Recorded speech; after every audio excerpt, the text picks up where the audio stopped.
Hello friends, இன்னைக்கு நம்ம SI கிச்சனில் உடச்சி ஊற்றிய முட்டை குழம்பு எப்படி பண்ணலாம்னு வாங்க பார்க்கலாம்.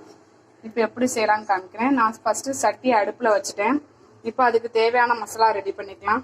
சட்டி காஞ்சிருச்சு. இப்போ இதில் 3 ஸ்பூன் வர மல்லி எடுத்துருக்கேன், 1 ஸ்பூன் ஜீரகம் எடுத்துருக்கேன், ஒரு அரை ஸ்பூன் மிளகு எடுத்துருக்கேன், ஒரு 10 ஒரு 7-8 வரமிளகாய் எடுத்துருக்கிறேன். இது இவ்வளவும் போட்டு வறுத்து எடுத்துக்கலாம்.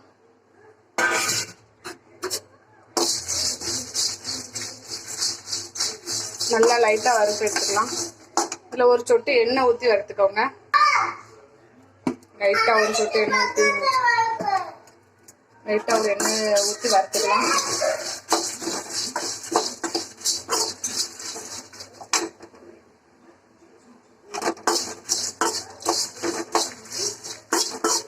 லைட்டாக வறுத்துக்கோங்க. அப்படி வாசனை வர வரைக்கும். இது கூட நம்ம கட்டி பெருங்காயம், மஞ்சள் துண்டு போட்டு வறுத்துக்கலாம். என்கிட்ட கட்டி பெருங்காயம் இல்லை, அதனால நான் இது மட்டும் போட்டு வறுத்துக்கிறேன். அது பொடியாக சேர்த்துக்கிறேன். மஞ்சள் அதெல்லாம்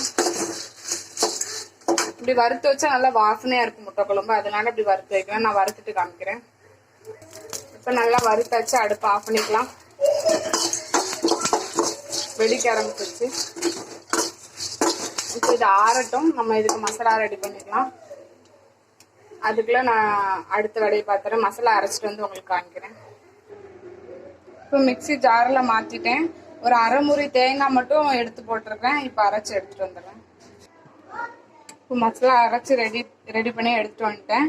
இப்போ சட்டி அடுப்பில் வச்சு 2-3 ஸ்பூன் எண்ணெய் ஊற்றிருக்கிறேன். உங்களுக்கு எண்ணெய் எவ்வளோ தேவையோ அவ்வளோ ஊற்றிக்கோங்க. இதுக்கு எண்ணெய் நல்லா இருந்தால் நல்லாயிருக்கும். நான் 3 ஸ்பூன் எண்ணெய் ஊற்றிருக்கிறேன். இப்போ இது எண்ணெய் காஞ்சிருச்சு. ஒரு ஸ்பூன் அளவு கடுகு போட்டுக்கிறேன்.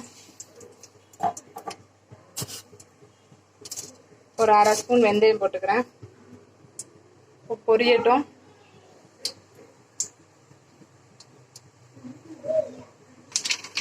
கடுகும் வெந்தயமும் நல்லா பொரிஞ்சிருச்சு. ஒரு கொத்து கருவேப்பிலை போட்டு ஒரு 10-15 சின்ன வெங்காயம் கட் பண்ணி வச்சுருக்கேன், அது போட்டுக்கிறேன்.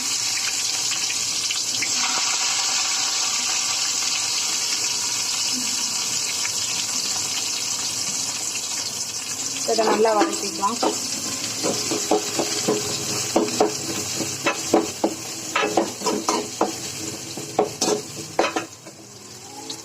வதக்கிட்டு காமிக்கிறேன். வெங்காயம் இப்போ நல்லா வதங்கிருச்சு. இப்போ 2 தக்காளி கட் பண்ணி வச்சுருக்கேன், அது போட்டுக்கிறேன். தக்காளி ரொம்ப போடக்கூடாது, 2 தக்காளி மட்டும் போட்டுக்கோங்க.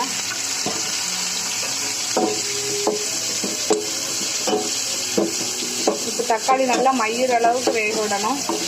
வேகட்டும். இது கூட கொஞ்சமாக உப்பு போட்டுக்கிறேன். கொஞ்சமாக உப்பு போட்டிருக்கேன், அதை வச்சு கிண்டி விட்டுக்கலாம். ஓரளவுக்கு நல்லா மையட்டும். அதுக்கப்புறம் காட்டுறேன். இப்போ தக்காளி நல்லா ஓரளவுக்கு வதங்கிருச்சு. இப்போ கொஞ்சமாக ஒரு 1/4 ஸ்பூன் மஞ்சள் போட்டுக்கிறேன். ஒரு அரை ஸ்பூன் பெருங்காயப்பொடி போட்டுக்கிறேன். போட்டு நல்லா கிண்டி விட்டுக்கோங்க.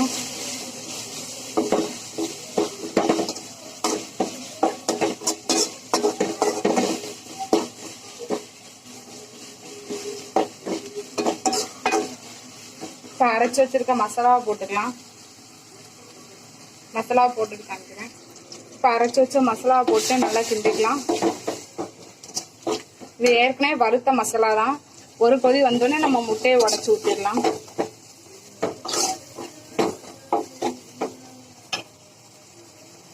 மிக்சி ஜாரு கழுவுன தண்ணி ஊற்றிக்கிறேன்.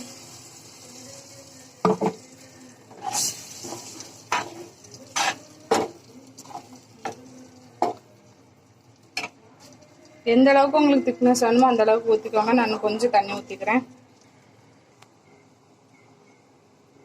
கொஞ்சமாக ஊற்றிக்கிறேன். ஒரு 1/4 செம்பு ஊற்றிருக்கிறேன். மொத்தமாக ஒரு செம்பு ஊற்றிருப்பேன். ஒரு நேரத்துக்கு இது கரெக்டாக இருக்கும், 4 பேருக்கு.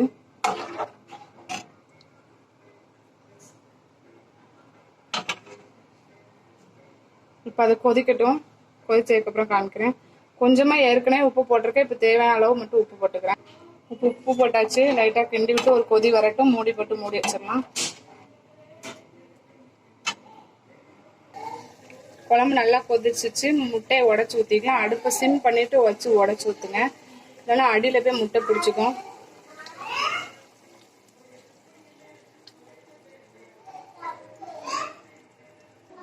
அந்த மாதிரி ஒரு முட்டையை கிண்ணத்துல உடச்சி ஊற்றி வச்சிருக்கேன், அதை எடுத்து ஊற்றிக்கலாம். இப்போ நான் 5 முட்டை எடுத்து வச்சிருக்கேன். 5 முட்டையும் உடச்சி ஊற்றிட்டு காமிக்கிறேன். இப்போ 5 முட்டையும் உடச்சி ஊற்றிட்டேன். இது வந்து கொஞ்சம் லோ ஃப்ளேமில் வச்சு வேக வைங்க. இப்போ மூடி போட்டு மூடி வச்சிடலாம். இடையில திறந்து பார்த்துக்கோங்க, இல்லைன்னா முட்டை போய் அடி பிடிச்சிக்கும். மூடி வச்சிடலாம், இருக்கட்டும். ஒரு 10 நிமிஷம், ஒரு 5 நிமிஷம் ஆகும் முட்டை வேகிறதுக்கு. நம்ம அதுக்கப்புறம் பார்க்கலாம்.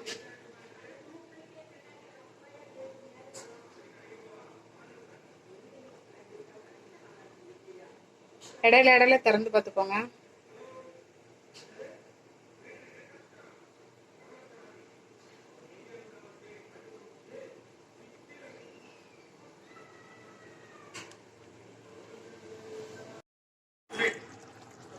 இப்போ நம்ம சுவையான முட்டை குழம்பு ரெடி ஆயிடுச்சு. எனக்கு 5 நிமிஷம் தான் ஆச்சு வேகிறதுக்கு.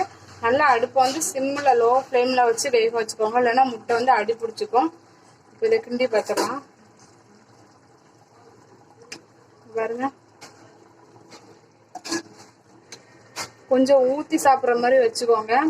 இது வந்து நம்ம உளுந்து சாதத்துக்கு சாப்பிடலாம், ரொம்ப டேஸ்ட்டாக இருக்கும். அப்புறம் ஒயிட் ரைஸ்க்கும் நல்லாயிருக்கும். இப்போ எடுத்து கிண்ணத்தில் வச்சுலாம். குழம்பு ரெடி ஆயிடுச்சு. அடுப்பு ஆஃப் பண்ணிடலாம். குழம்பு எடுத்து கிண்ணத்தில் வச்சிடலாம்.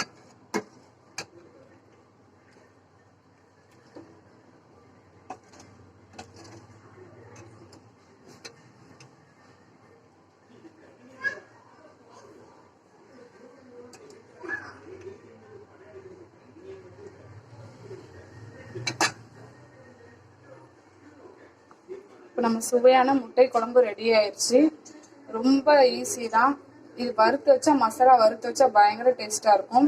இது வெறும் இந்த மல்லிப்பொடி வத்தப்பொடி கூட போட்டு வைக்கலாம், இப்படி வைக்கலாம். அப்புறம் குருமா ஸ்டைல்லே வைக்கலாம், அது போடுறேன். இந்த வீடியோ உங்களுக்கு பிடிச்சிருந்ததுன்னா, சுவையான ஈஸியான முட்டை குழம்பு, உடைத்து ஊற்றிய முட்டை குழம்பு ரெடி ஆயிடுச்சு. இந்த வீடியோ உங்களுக்கு பிடிச்சிருந்தா லைக் பண்ணுங்கள், கமெண்ட் பண்ணுங்கள், ஷேர் பண்ணுங்கள். மறக்காமல் சப்ஸ்கிரைப் பண்ணிடுங்க. தேங்க்யூ.